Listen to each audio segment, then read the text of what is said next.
How do you tell the difference between good advice and bad advice when you're first running for office?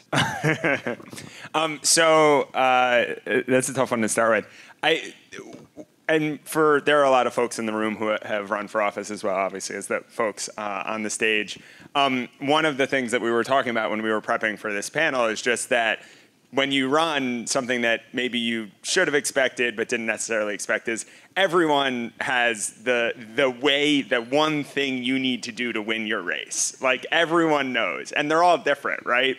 And so over the course of the campaign, you get a lot of advice. And I would say two things. One is, I think you just have to, it's not always that easy to tell yourself or to figure out what is good advice and bad advice. And sometimes you just have to have a plan that you came up with early on in the campaign and then stick to it, right? Like, people are going to call you and say, don't go to that event tomorrow, come to this event instead. And to some extent, probably which one of those two events you go to isn't going to be the deciding factor in whether or not you win, but you sort of got to stick to the plan, trust your team, and trust your people.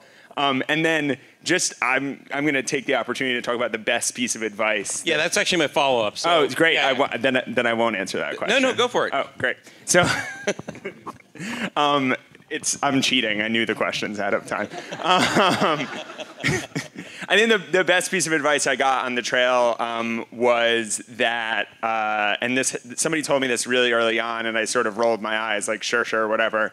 But it ended up being really true, and it's that people are going to surprise you over the course of the campaign in both good and bad ways. So some of your best friends who you would really expect to lean on and be throwing events for you and all this stuff, they'll kind of drop off the face of the earth. But then there will be this whole class of people who you didn't expect to, show up, to go above and beyond, who are really going to show up for you. And so I think it's, that really stuck with me because it was always the case. Like, I would sometimes be disappointed in people and then, often be really excited and inspired by them.